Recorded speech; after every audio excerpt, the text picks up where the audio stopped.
私は日本がアジアに対して特にこの朝鮮半島の人々に対してどんなに大きい犯罪を犯したか、今もその犯した犯罪というものをよく償い切っているとは言えない。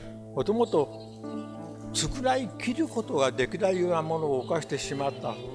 야, 이게 사실 그냥 수상 소감을 할 때나 어떤 뭔가 이슈가 있을 때 굳이 나서지 않고 중립의 언어를 쓰거나 뭐 그런 식으로 할 수도 있는데도 적극적이었네요. 그렇죠. 제가 생각하는 이유가 몇 가지 있는데 네. 그중에서 가장 중요한 이유는 일본에서 태어났기 때문입니다. 그럼 일본의 어떤 시대적 상황 뭐 이런 걸 말씀하시는 거죠? 그렇죠. 시대적 상황이 작가를 만든다고 생각을 하거든요.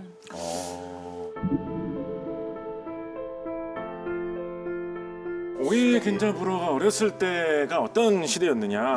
20세기 초에 일본이 급성장을 하면서 여러 가지 전쟁을 많이 일으키던 시대였죠. 19세기 말에 메이지 유진 이후에 일본도 유럽과 같은 강대국이 되다 보니까 우리도 여기저기에 식민지 같은 것도 만들고 많은 나라를 한번 정복해보자. 뭐 만주사변, 중일전쟁, 뭐 우리나라를 뭐 식민지배했던 거, 심지어는 태평양 전쟁을 일으켜가지고 영국, 미국하고도 이제 전쟁을 벌이게 되지요.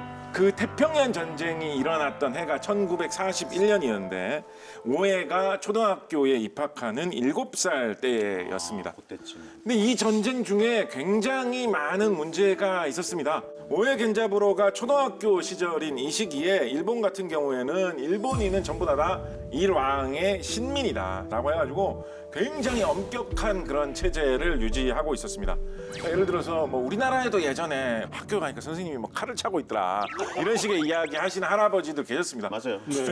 왜냐하면 학교 조직 자체를 그런 어떤 엄격한 정신을 주입하기 위해서 군대식 조직을 적용을 해가지고 학교를 운영하는. 지금 사실 학교의 모습도 군대 그 연병장이랑 그 사열대 모습이랑 약간 그렇죠. 많이 남아 있잖아요. 그게. 그래서 이제 교장 선생님이 약간 군대의 연대장 역할 같은 걸 한다라는 느낌으로 그러다가 1945년에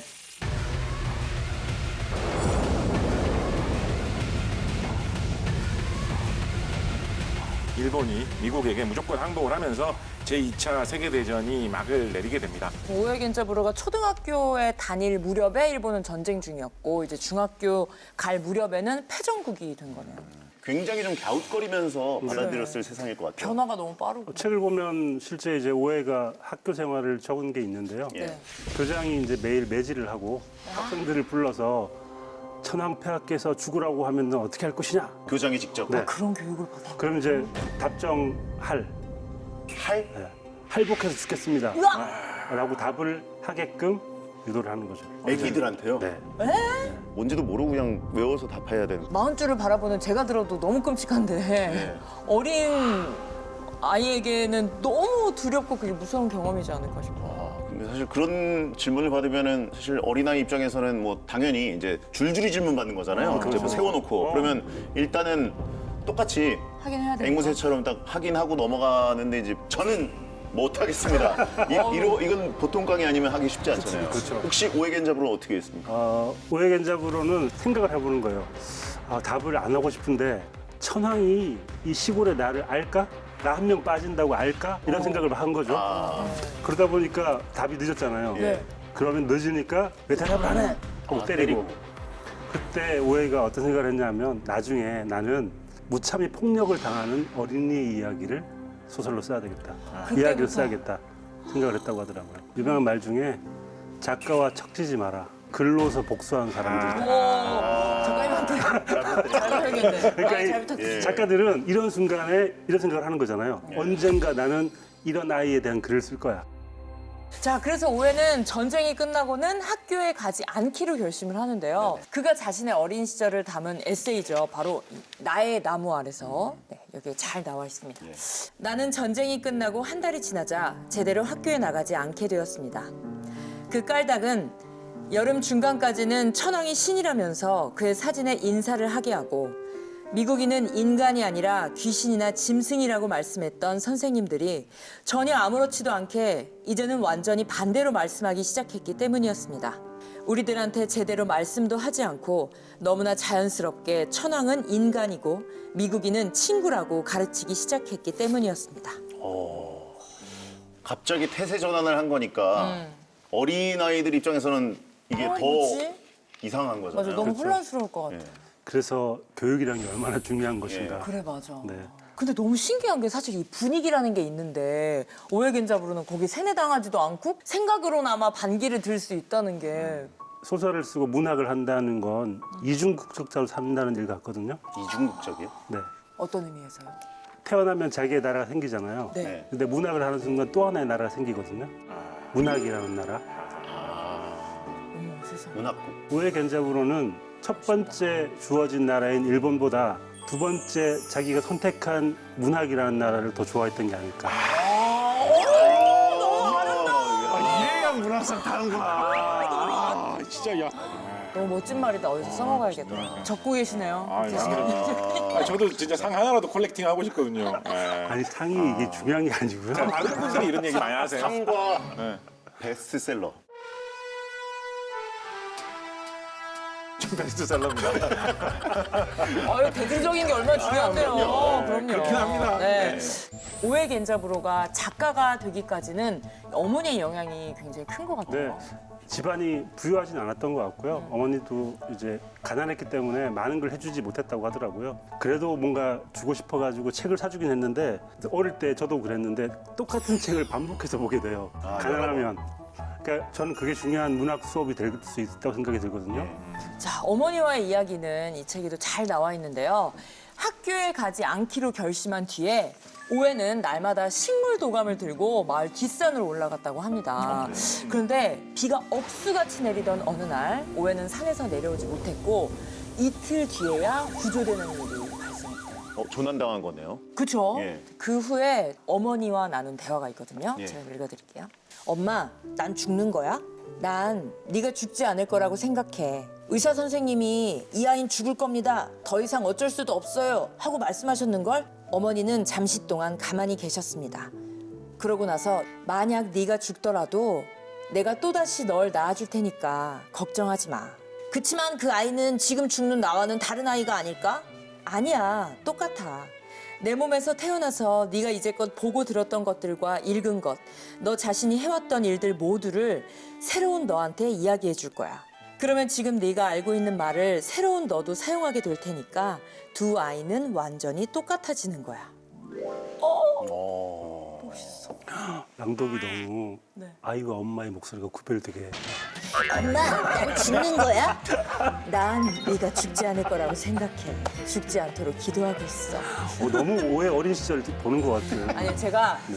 사실 좀 내적 갈등이 있었던 게 약간 과장해서 하면 너무 꽁트 같아 버릴까 봐 좀 기름기를 좀 뺐습니다. 담백하게 하신 약간 거죠? 중화시켰는데 예. 원하신다면. 그러니까 한 사람이 읽고 경험한 게 그 사람이 쓰는 말을 만드는 거니까 다시 태어난 아이에게도 같은 것을 읽게 해주겠다. 이런 의미. 야, 어머니도 예사롭지 않은 분이시네요. 한 사람을 작가로 만드는 게 무엇일까 생각을 해보면 어린 시절에 겪었던 뭐 체험일 수도 있고 누군가가 했던 말일 수도 있고 아주 다양한 기억들이 한 사람을 작가로 만든다고 한다면 지금 읽어주신 이 대목이야말로 오해가 어쩌다 오해가 되었는지를 잘 설명해주는 그런 대목인 것 같아요. 어머니가 끼친 영향이 굉장히 큰 부분이네요. 이 사람도 저는 오해겐잡으로 인생에 굉장히 큰 영향을 끼쳤다라고 생각을 합니다. 친구였던 이타미 주조, 이 영화 감독으로 나중에 성공하시는 분이죠. 오. 이타미 주조가 좀 방황하고 있을 때 친구가 좋아할 만한 추리소설, 탐정소설을 썼는데 그게 대작가 오해겐잡으로가 처음으로 쓴 최초의 소설이었다라고 어머 합니다. 세상에, 근데 동기도 너무 아름답잖아. 그러니까 우정을 위해서, 친구를 즐겁게 해주기 위해서 소설을 썼다는 건데. 아까 처음에 이 오해겐잡으로는 뭐 프랑스어 시를 뭐 번역하고 이런 거 있었지 않았습니까? 네네네네. 프랑스 시인 중에 랭보라는 시인이 있습니다. 아이고, 유명하죠. 예, 랭보의 시를 번역판이 아니라 프랑스어 원문으로 읽으면 진수를 느낄 수 있다. 이런 게 또 언어의 어떤 매력이다. 이런 거를 오해 겐자부로한테 처음 심어준 사람이 이타미 주조였다라고 합니다. 친구들끼리 진짜 잘 만났네요. 그러니까 이타미 주조는 영화계에서 일하긴 했지만 어떻게 보면 오해 겐자부로의 어떤 문학적 분신, 예술적인 분신이라고 할 수 있는 보통 남학생끼리는 이제 친구가 되면은 뭐 글을 써왔다 그러면 야 집어쳐, 태워버려. 야 일기장 해놨어. 뭐 이런 그냥 식으로. 이렇게 거칠게 얘기하고. 감수성이 요만큼이라도 나오려 그러면 짓밟아버리거든요. 사람마다 인생에 이런 시기가 있는 것 같은데요. 스폰지처럼 쫙쫙 빨아들일 때가 있어요. 우연히 이타미 주조가 선택해준 랭보가 어쩌면 오해 겐자부로의 평생을 진짜 만들어준 그러니까 그 그런 시기에. 시기에 어떤 사람을 만나냐가 너무 중요하다니까요. 그러면 이제 친구를 위해서 글을 쓰던 오해 겐자부로는 언제 진짜 작가가 된 건가요? 동경대학 신문에 투고한 소설이 있는데 기묘한 일, 기묘한 아르바이트 이렇게 번역되고 있는데 대학을 다니는 한 학생이 네. 개 150마리를 안락사 시켜야 되는 아르바이트를 하는 이야기거든요. 일단 처음부터 센 세다. 너무 소재를 강한데요? 선택을 했고 이걸 이제 쓰고 나서 편집자가 괜찮다, 잘 쓴다, 한번 소설을 써봐라 했던 게 23살. 그리고 대학 때 썼던 사육이라는 소설이 있거든요. 이게 이제 아마 데뷔작으로 이제 알려져 있는데 이게 이 소설로 아쿠다카와상이라는 상을 받았는데 최연소로 받았어요. 당시에. 기묘한 아르바이트 같은 경우에 이제 거의 처음 쓴 소설인데 잔인한 내용이에요, 어떻게 보면. 근데 이제 작가들이 자극적인 내용을 이렇게 비춰야지 사람들이 눈이 많이 가고 호기심이 생겨서 보니까 자극적인 내용을 써야겠다는 사람은 많습니다. 그럼 보통 뭐 연쇄 살인마가 나와가지고 온갖 잔인한 일을 하고 다니고 이런 식으로 줄줄줄 쓰죠. 오해 겐자부로는 일단 소재를 보는 눈이 있었던 거예요. 우리 사회의 한 구석에서는 언제나 일상적으로 일어날 수밖에 없는 일이지만 그거를 보면 너무나 잔인하다고 볼 수밖에 없는. 되게 독특한 장면이 있는데 그 소설 보면 이 개들이 훈련받은 개들이기 때문에 짖질 않아요. 그러니까 주인공이 철망을 넘어가는데 개 150마리가 한꺼번에 자기를 딱 돌아봅니다. 300개의 눈이 나를 바라본다. 짖지도 않는다. 그런 기묘한 장면들 되게 잘 그려요. 그래서 그런 아주 가벼운 장면 그 속에서 뭔가 잔인함이란 무엇인가, 인간성이란 무엇인가 그런 거에 대한 의문을 되게 둔중하게 던져주는 그런 이야기를 씁니다. 23살에. 저는 23살에. 대단하다고 봅니다. 너무 훌륭한 책이지만 강용 훈련사님은 보면 안 되겠네요. 근데 뭐 어떤 소설들이 좋다고 얘기할 때 네. 우리가 눈으로 읽는 거지만 어떤 소설들은 다 읽고 나면 냄새가 느껴지거나 소리가 들리는 것 같은 게 있잖아요. 이 기묘한 아르바이트를 보고 나면 개 비린내가 느껴져요. 그러니까 개 시체를 들고 가는 그 장면을 너무 잘 묘사를 해가지고 다 읽고 나면 어딘선가 비린내가 나는 것 같은? 횟집에서 읽으신 거 아니에요? 아니에요. 죄송합니다. 너무 창피해요. 예.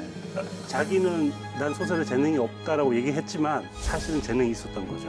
그래서 송곳이 약간 바지를 뚫고 나오듯이 재능을 숨길 수 없이 나오게 되었고 이제 그때부터 또래 젊은 작가들하고 모임도 또 결성을 해요. 젊은 일본의 모임이라고 해서 사회 문제에 관심이 많았고 변혁하고 개혁하는 행동들을 하기 위한 시도들을 했다는 게 데뷔 때부터 있었던 거죠. 글만 이렇게 쓴 게 아니라 좀 모임도 하고 네. 대화도 나누고 그랬던 거네요. 그리고 또 이제 사실 일본 역사에서 가장 큰 집회가 1960년 안보투쟁.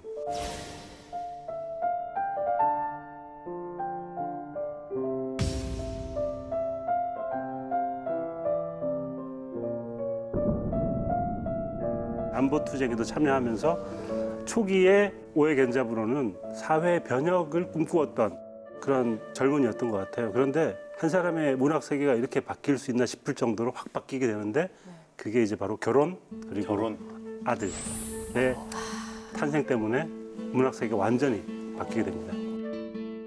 제가 아까 이타미 주조가 오해 겐자부로의 인생에서 굉장히 중요한 역할을 하는 사람이었다라는 네, 말씀 드리지 않았습니까? 결혼을 누가 하고 있느냐? 이타미 주조의 여동생하고 결혼을 합니다. 오, 가족이 귀인이네요, 귀인. 멤버 소개시켜줘. 네, 그러네. 동생과 결혼하고. 빼놓을 수가 없네.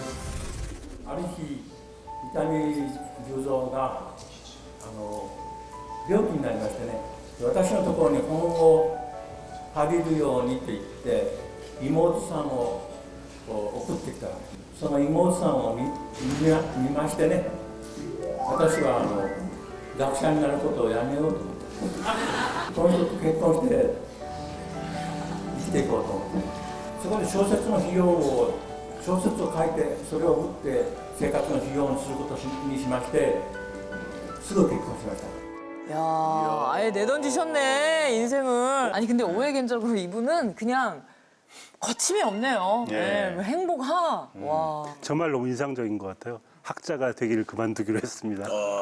이제 글을 써서 내가 식구를 먹여 살리겠다 이런 마음도 먹었고 뭔가 행복한 결혼 생활의 시작인 거잖아요. 네. 근데 작품 세계가 뭐 어떻게 바뀌었다는 건가요? 근데 결혼한 다음에 첫 아이의 출생이 이제 오해겐자부의 삶을 완전히 그러니까 그 이전으로 돌아갈 수 없는 완전히 다른 세계로 옮기게 되는데 아이 때문에요. 네. 제가 아까 이제 오해겐자부르가 된 첫 번째 이유가 일본에서 태어났기 때문에 두 번째 이유가 아들 때문인데 둘 다 자기가 선택한 게 아니에요. 주어진 운명 같은 것인데 첫 번째 아이가 뇌 헤르니아라는 무슨 병일까요? 앓고 뇌헤르니아. 좀 생소하긴 한데. 이분이 설명해 주실 겁니다. 헤르니아라는 게 이제 탈장을 헤르니아라고 하죠. 그러니까 뇌가 탈장 같은 증세를 일으켰다라고 하는 것인데 뇌가 원래 있던 자리에서 벗어나가지고 뭐 이제 목숨은 건지기 어렵겠구나라고 생각하는 게 보통이었다라고 하고요. 수술을 결정할 때 오해겐자부로가 출생 신고서하고 사망 신고서를 같이 작성을 했대요. 어떤 마음이었을까? 네. 다행히 수술 후에 히카리가 생명을 건질 수 있었는데요. 장애를 가진 아들에게 붙여준 이름이 히카리잖아요. 근데 이 히카리가 빛이라는 뜻이라고. 그 자기에게 빛이 되어 주었으면 하고 바랐고 어쩌면 그게 이제 오해겐자부르에게 실제로 빛이 된 것 같아요. 아들이 6살 때까지는 그러니까 식물 인간과 비슷한 상태라고 볼 수 있는데 그나마 희망을 본 게 히카리가 어느 날 새소리에 갑자기 반응을 하게 된 거예요. 그러니까 아, 얘는 소리에 특별한 감각이 있구나, 특별한 능력이 있구나 그때 처음 알게 된 거죠. 당시 상황이 오해겐자부르 에세이 이 회복하는 인간에 잘 나타나 있는데 그러다가 우연히 히카리가 산새 소리에 흥미를 보인다는 사실을 알았습니다. 우리는 여자 아나운서가 먼저 새 이름을 말하면 그 새 소리가 이어져 나오는 레코드를 테이프에 옮겨 담아 하루 종일 들으며 지내기로 했습니다. 몇 년이 지나 여름을 보내러 갔던 산장에서 숲을 통해 들려오는 호숫가의 새 울음소리에 히카리가 흰 눈썹 뜸부기입니다 라고 아나운서의 억양으로 말한 것이 히카리가 말한 최초의 인간다운 낱말이었습니다. 그와 세계 사이에 통로가 열렸습니다. 그것을 뒤따라가듯이 언어가 한마디씩 히카리와 우리들 사이에서 리얼하게 사용될 수 있게 된 것입니다. 와. 어떻게 보면 그때 흰 눈썹 뜸북입니다라고 했을 때 뭔가 히카리가 다시 태어난 듯한 느낌을 또 받을 수도 있을 것 같아요. 이제 다른 감각보다 소리에 민감하다라는 걸 눈치를 채게 된 거잖아요. 네. 그러니까 이제 부모로서는 이걸 실마리로 좀 그쵸. 삼아야 되겠다는 이 생각을 감각을 했을 것 살려서. 같은데. 근데 오해겐자부르가 언어에 예민하고 그 문장 실험을 많이 했던 게 어쩌면 저는 이 아들 때문이라고 생각이 들거든요. 그러니까 한 단어 한 단어 적을 때마다 마치 히카리가 처음으로 내뱉는 말처럼 세상에 없는 말을 적는 거잖아요. 그게 작가이고 그런 작가는 모든 문장에 모든 단어에 예민해야 한다라는 생각을 했기 때문에 오해겐자부를 어떤 사람은 약간 어려워할 수도 있고 어떤 사람은 낯설게 느끼는 게 이 히카리 영향이 아닐까. 그래서 클래식 음악을 이제 히카리에게 자주 들려줬는데 네. 들려주면은 얘가 약간 반응을 하면서 비슷하게 따라 부르는 거예요. 그래서 얘는 확실히 소리에 재능이 있나 보다. 가장 이 오해겐자부르 부부에게 감동적이었던 순간은 아마도 예. 어느 날 갑자기 처음 들어보는 음악인 것 같은 곡을 연주를 하는데 알고 보니까 히카리가 작곡했던 엄마야. 악보를 볼 수 있는. 여긴 드라마가 많네, 이분 삶에. 그러니까 이게 자기의 마음속에 있는 풍경들을 곡으로 만든 거잖아요. 그런데 어쩌면 저는 그런 생각이 들어요. 그러니까 이 히카리에게는 내가 내뱉는 인간의 언어가 아닌 음악이라는 언어로 내 마음속에 있는 풍경을 전할 수 있는 능력이 있었던 거죠. 근데 그렇게 생각하면 이게 과연 장애일까? 라는 생각을 해보게 되기도 해요. 네. 또 다른 능력일 수도 있는 거잖아요. 네. 너무 소름 돋아. 너무 멋있어. 소리가 완전히 이름처럼 빛이 된 건. 맞아, 멋있다. 문학을 하면서 약간 힘들고 괴로운 지점이 뭐냐 하면 네. 문학은 언어로 해야 되잖아요. 네. 되게 한정적이고 좁은 것밖에 묘사할 수 없어요. 그러다가 이제 글 쓰는 사람이 가장 절망적인 순간이 음악을 들을 때거든요. 왜요? 폭이 넓어. 음악을 들으면 수만 가지 생각이 피어오르잖아요. 해석하는 거에 따라서 훨씬 더 광대한 세계를 더 스펙타클하게 보여줄 때, 아, 문장으로 할 수 있는 건 한정적. 되게 한정적이구나. 바이엘부터 배우셔야겠는데요. 몇 번까지 치셨는데? 전 트레인 30까지 쳤어요. 40까지 쳤어요. 그런 걸로 좋네. 자랑을 하시는군요. 전내셨어요. 예, 예. 뭐 비빌 게 40은 쉽지 않아요. 예, 쉽지 않아요. 40은요. 재즈 예. 넘어가면 엄청 어려워요. 자, 그럼 히카리는 그 후로도 계속 음악을 하게 된 건가요? 그렇습니다. 2005년까지 4개의 앨범을 발표를 했는데 그중에 이제 두 번째 앨범 크게 성공을 거둬가지고 일본에서 골든 디스크 대상을 받았을 와. 정도라고 합니다. 히카리가 어떤 음악을 만들었는지 한번 들어보도록 하겠습니다. 네. 제가 좀 준비한 게 있어가지고. 아유, 뭘 많이 다녀올게요. 준비하셨군요. 이거 참 옛날식 방식이지만. 뭐죠? Dreams are my reality. 이게 바로 밤의 카프리스라는 곡입니다.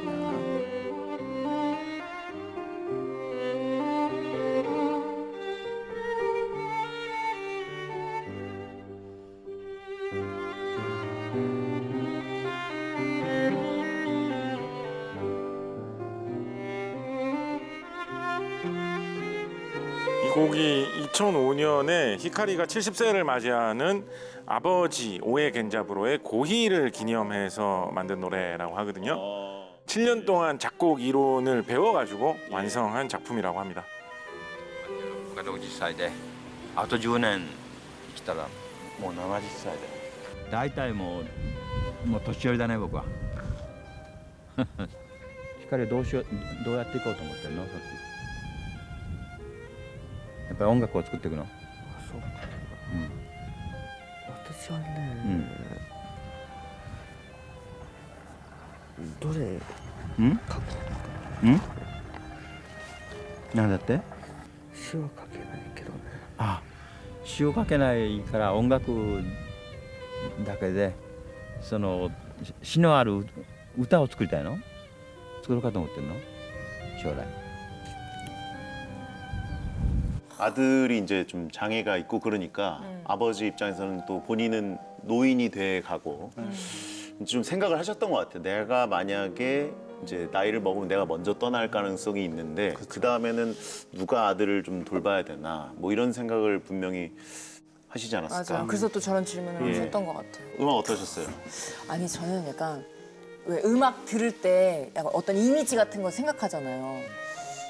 한 동트기 전에 약간 좀 어둠이 약간 있어. 그리고 물 앞에 있는데 그래서 물 색깔도 약간 푸르스름해. 그거를 딱 지켜보고 있어. 한 여자가 이렇게 쓸쓸히 그런 여자의 뒷모습을 상상했어. 장도연 씨는 소설을 한번 써보시면 어때요? 오, 글을 쓸 때가 된 것 같아요. 경쟁자가 많네 이거. 이거 지금 이 음악을 글로 번역한 거잖아요. 자신만의 언어를 가지고 굉장히 좀 좋은 문장 같은데. 아니에요. 감수성이 그냥 남달라요 진짜. 그대로 한번 생각해봤어요. 아, 근데 진짜 계속 듣고 싶어지네. 원래 클래식 잘 모르는데. 앞서 언급을 하셨지만 네. 히카리의 탄생이 문학 작품에도 엄청나게 큰 영향을 미쳤다라고 네. 해주셨잖아요. 그 초기의 문학이 사회 개혁을 추구하는, 그러니까 사회 모순을 지적하는 그런 글들이었는데 네. 이런 아이들이 태어났는데 처음에는 받아들이기 힘들었다고 해요. 그러다가 이제 히로시마를 가게 됩니다. 거기에는 원폭 피해자들이 살고 있는 곳이잖아요. 거기서 여행을 하면서 아, 나에게 주어진 글쓰기의 운명이란 이런 것이구나. 약자들 편에 서고 사람들이 주목하고 있지 않은 곳을 봐야 하는 게 나의 운명인가 보다 라는 생각을 하면서 그때부터 아마 어떻게 하면 좀 더 그들을 위해서 말할 수 있을까 그런 소설을 써야겠다고 생각을 한 게 아닐까. 그럼 히카리에 대한 마음이라고 해야 되나요? 직접적으로 드러난 책이 있을까요? 네, 이 개인적인 체험이 이게 94년에 나온 작품인데요. 줄거리가 이제 학원 강사인 주인공이 버드예요. 이 사람은 꿈이 하나 있는데 아프리카 여행 가는 거예요. 그래서 자금을 모아두었어요. 아이가 태어났는데 아이에게 희귀병이 생긴 거예요. 그래서 이 아이 때문에 이제 고민을 하기 시작합니다. 아프리카 여행을 가려고 모아두었던 돈으로 이 아이를 키울 것인가 아니면 안락사를 시킬 것인가. 이 사람이 그때부터 정신적 방황에 빠져들게 되면서 히미코라는 옛날 여자친구가 있는데 네. 그 집에 가가지고 술을 같이 마시면서 현실을 도피하는 거죠. 그 히미코가 계속 이 아이를 안락사를 시켜야 한다라고 종용을 하니까 결심을 합니다. 그래, 아이를 그러면 포기를 하자. 제가 유일하게 본 이제 책인데 네네. 굉장히 우울해요. 그래서 어떤 느낌이 들었냐면 이 스토리가 저를 되게 이렇게 누른다는 느낌이 들어서 일부러 마지막 챕터에 조금을 남겨뒀어요. 그리고 나서 다음 날 좀 약간 정신이 환기되고 읽으니까 그래도 괜찮더라고요. 해소가 좀 되는. 끝까지 봐야 돼요. 그래서 이 책은 혹시 이제 보실 분들이 계시면 중간에서 그만두지 마시라. 끝까지 다 읽으시라고. 맞습니다. 예. 근데 아버지가 아들을 버릴 수도 있다라는 생각을 하는 게 좀 충격적인 설정인데 실제로 그럼 오해겐잡으로도 그런 마음을 먹었었던. 사실은 그 뒤스토리가 돼 있는데 안락사를 시키기 위해서 병원으로 가려다가 갑자기 마음을 바꿉니다. 이 사람이 갑자기 마음을 바꿔가지고 수술을 하기로 합니다. 예. 수술을 했어요. 굉장히 극적인 반전이 있는데 오지는 게 밝혀져요. 의사가 잘못 본 거예요. 네. 혜린이 아니었어. 네. 약간 그런 게 있는 것 같아요. 기왕에 자기 자신을 투영해서 쓴 이야기를 결말은 좀 행복하게 왠지 꾸미고 싶다라는 게 이거 자체가 나라는 인간의 어떤 솔직한 한 모습이다. 제가 좋아하는 대목이 있는데 네. 초반에 이제 그 버드가 네. 이발소에 가면 이제 뜨거운 수건을 얼굴에 얹어주잖아요. 그걸 딱 얹어주는 순간 어릴 때 기억을 떠올립니다. 옛날에 들었던 만담이 있었는데 이발소에 심부름 끈 소년이 타올이 있는데 너무 뜨거우니까 이거를 손님 얼굴에 얹어버린 거예요. 그때부터 이발소에 가서 타올을 누가 얹어주기만 하면 그 장면을 떠올리는 거죠. 근데 이게 이제 작가들은 정말 자기가 하고 싶은 대목을 쓸 때는 진지하게 쓰지 않고 농담조로 쓰거든요. 저는 오해겐잡으로의 핵심 메시지라고 생각이 들어요. 뜨거운 타올 있을 때 우리는 어떻게 해야 될까? 들고 있어야 된다. 들고 있어야 한다. 이게 아버지의 의무고 작가의 의무다. 그걸 손님의 얼굴에 놓는 순간 그 뜨거운 타올을 얼굴에 덮어 쓴 손님의 입장을 생각해 보았는가? 우리는 뜨거워도 들고 있어야 한다. 이게 우리의 운명이다라는 생각을 작가가 하지 않았을까? 그래서 저는 그 대목이 작가 오해 그리고 아버지 오해로서의 다짐 같은 장면 같았어요. 야, 역시 같은 글을 읽어도 깊이가 다르네요. 난 그거 읽고 뭐야 이렇게 불친절한 데가 어디 있어.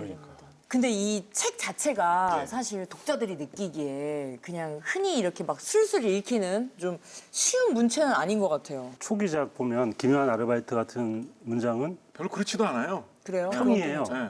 근데 어느 순간부터 이제 오해겐자부르가 머릿속에 복잡한 것들을 문장으로 쓰다 보니까 더 좀 사념적이고 좀 복잡한 문장들을 많이 쓰면서 오해겐자부르의 표현에 의하면 출판이 거듭될수록 독자들이 줄어갔다.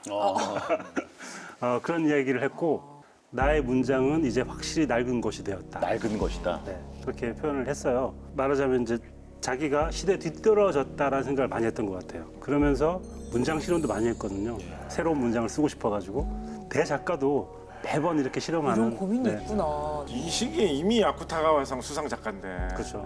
딴 사람들 막 다 따라하고 그럴 텐데 어떻게 보면 오히려. 그러면서도 바꾸려고 노력을 했던 이유는 지금 동시대의 사람들에게도 내 생각을 전해주고 싶다라는 생각을 많이 했던 것 같아요. 그래서 끝까지 노력을 했다. 여전히 어렵다. 대작가가 이런 거를 고민하셨군요. 그러니까요. 자, 1994년 일본에서 소설가로는 두 번째로 노벨문학상을 받았는데요. 노벨문학상 수상 소식을 전하는 전화를 처음 받았을 때 거절하는 해프닝이 있었대요. 아니, 뭐 거절을 하려고 해서 거절한 것은 아닌데 스웨덴에서 걸려온 전화를 아들 히카리가 처음 받았다라고 합니다. 히카리가 전화 받는 걸 좋아했대요. 그게 약간 취미였대요. 히카리가 전화를 받아가지고 스웨덴에서 전화가 온 건데 거기다 대고 처음에 노 이렇게 대답을 했대요.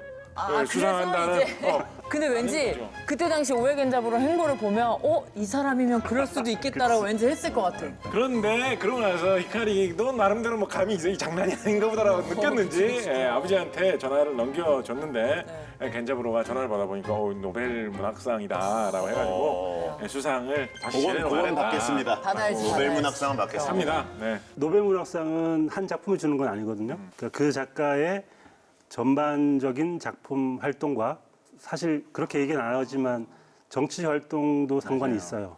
다 보는 네, 그걸 보고 살아있는 사람에게만 주는 상이에요. 노벨 문학상은. 그러니까 전체를 보고 주는 건데 많은 분들이 노벨상을 받게 된 계기가 아마 이 많은 원년의 풋볼 때문이었을 것이다. 이게 가장 큰 영향을 미쳤을 것이다라고 얘기를 하고 오에 겐자부로의 중기 대표작이자 가장 오해다운 소설이라고 얘기를 많이 하고요. 만엔 원년의 풋볼. 네. 자, 근데 일본의 최고작 중 하나로 꼽혀온 만엔 원년의 풋볼입니다. 아니, 제목부터가 네. 만엔 원년의 풋볼이었는데 만엔은 지금 환율로 치면 10만 원이 조금 안 되고. 그렇죠. 네. 축구 경기 티켓값 하나가 10만 원이다라는 이야기로 출발을 하는 거고요. 축구책이 아니라 아닌 것 같은데. 놀리시는 거예요? 그럼 너무 자존심 상해. 이제 이 책 안 보신 분들은 만엔하면 일단 일본의 화폐를 생각하기 때문에 그렇죠. 만엔을 떠올릴 수밖에 없고. 그럼 뭐예요? 만엔이 이제 에도 막부 말기의 그 연호고요. 연호. 네. 원년이 그러면 1860년. 1860년. 이 소설이 세 개의 시기를 왔다 갔다 해요. 예. 만엔 원년인 1860년, 태평양 전쟁이 끝났던 1945년, 안보 투쟁을 했던 1960년. 이 세 개의 시기를 왔다 갔다 하면서 네. 일본의 역사를 관통하면서 그 속에서 어떤 일들이 벌어졌는지를 탐구하는. 세 시점을 네. 제목도 어렵고 어려운 책인 것 같아요. 주인공이 이제 네. 미스라고 하는 남자 주인공이 있고요. 그리고 아내가 있고요. 그다음에 미스의 동생인 다카시. 이 세 명이 주요한 주인공이고 미스는 되게 우울한 상태인 게 친구가 자살로 죽었어요.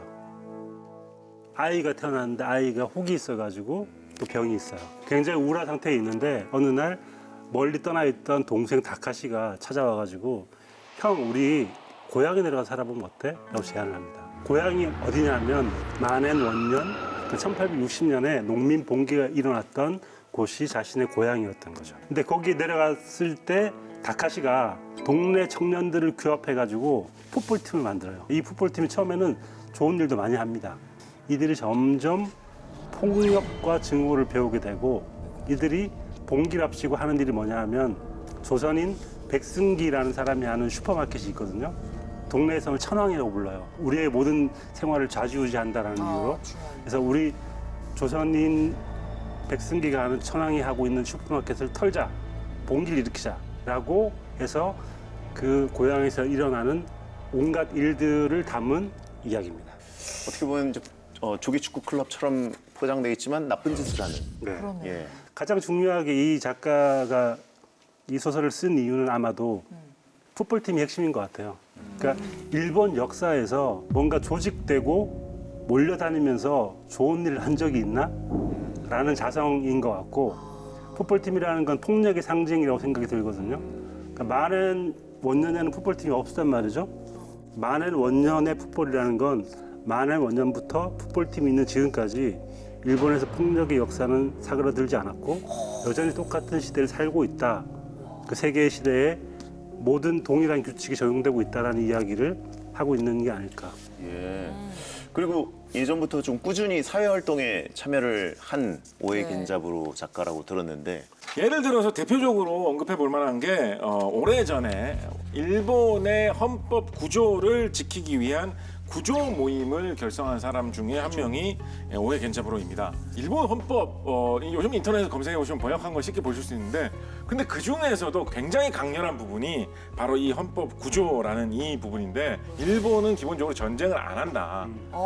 예, 그게 구조의 1항이고요. 구조 2항 같은 경우에는 명확하게 적혀 있어요. 일본은 육해 공군을 보유하지 않는다. 군대를 일본은 안 갖춘다라고 헌법에 딱 쓰여 있습니다. 네. 근데 아베 전 총리가 일본을 보통 국가로 만들자면서 개헌을 추진했잖아요. 그렇습니다. 아베 전 총리 같은 경우에는 2015년에 집단적 자위권 행사를 규정한 안보법제를 도입을 하려고 했습니다. 이게 무슨 얘기냐면 헌법에 뻔히 이렇게 적혀 있는데도 사실은 일본에 보면 탱크도 많고 뭐 비행기도 많고 다 있거든요. 그거에 대해서 전쟁을 하기 위한 것은 아니되 딴 나라가 일본에 쳐들어오면 그거를 일본 바깥으로 쫓아내기 위한 그런 최소한의 조직을 갖추고 있겠다라고 해가지고 군대라고 안 하고 자위대라고 하죠. 그래서 그런 거 정도를 갖추고 있는 것인데 그러니까 자기 나라 땅으로 쳐들어오면 그걸 몰아내는 것만 하겠다. 이 정도는 이해해줘라라는 식으로 해왔던 거예요. 그런데 여기에서 말을 살짝 바꾼 이 집단적 자위권이라는 건 뭐냐면 우리 일본뿐만 아니라 일본 편인 딴 나라도 우리의 한 집단으로 보겠다라는 이런 거예요. 그러니까 어떤 이유 하에서는 일본 군대가 외국으로 나갈 수도 있다라는 거를 이야기하는 것이 이 집단적 자위권 행사 아니냐라는 이제 비판이 나오는 거죠. 그래서 이 오에 겐자부로 같은 사람이 9명의 저명 인사들을 모아가지고 헌법 구조를 지키자는 구조 모임이라는 것을 만든 것이고요.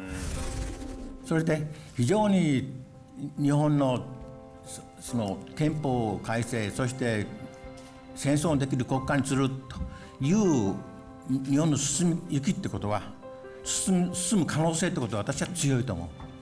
そのために現在は憲法9条の会っていう会合をやっています。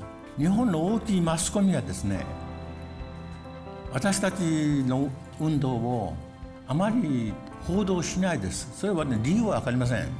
しかしですね、一般の人たちがですね、2万5,000人も集会に来るってことは非常に珍しいことなんです。ですからこの運動を続けたいと考えています。 어쩌면 단순히 작가라고 하기보다는 작가 이상의 어떤 것, 작가가 글만 쓰는 사람이 아니라 글을 통해서 뭔가를 이뤄낼 수 있고 글을 통해서 뭔가를 바꿀 수 있는 사람이어야 한다. 그래야 한다라는 생각을 했던 사람이기 때문에 그런 생각도 들어요. 오에 겐자부로는 노벨 문학상 말고 노벨 평화상 같은 걸 받고 싶지 않았을까? 노벨 문학상이 오에 겐자부로를 가두기에는 적은 상이다 라는 생각이 들죠. 아니 저는 오늘 오에 겐자부로 얘기 계속 들으면서 생각나는 한 분이 있는데 얼마 전에 또 돌아가신 류이치 사카모토가 생각이 났어요. 그러니까 그분도 예술가가 할 수 있는 가장 가치 있는 일을 두 분 다 생애 하고 가신 게 아닌가라는 생각이 들어서 있어 보였어요? 이런 게 방송감인가. 나옵니다. 훌륭할 텐데. 어쨌든 뭐 말씀해 주신 것처럼 진짜 일본이라는 나라에서 태어났고 또 문학이라는 나라에서 살았지만 이제는 또 떠나셔서 또 우리의 기억의 나라. 많이 배웁니다. 저는 오에 겐자부로를 한마디로 표현을 하자면 부끄러움을 아는 작가라고 생각이 들거든요. 뭐 여러 가지 의미가 있을 텐데 예전에 그 루스 베네딕트라는 문화학자가 일본에 대해서 쓴 국가칼리라는 책에 일본인을 규명하는 언어가 있는데 수치심이라는 거였거든요. 근데 이거 제가 호사카 유지 선생님한테 물어봤어요. 지금도 유효한가? 유효하대요. 수치심이 어떤 거냐면 부끄러움은 내가 한 일에 대해서 부끄러워하는 거잖아요. 수치심은 내가 부끄러워할 만한 짓을 했을 때 누군가 아는 거예요. 인정하고 싶지 않은 거예요. 일본이 많은 것들을 인정하지 않는 것이 수치심이라는 문화가 아주 큰 역할을 한다라고 루스 베네딕트도 쓰셨고 호사카 유지 선생님도 지금도 여전히 유효하다고 얘기하셨거든요. 그래서 전 오에 겐자부로가 그 수치심을 부끄러워하는 작가라는 생각이 들었어요. 자, 오늘 오에 겐자부로에 대해서 김은직 작가님 그리고 또 언제나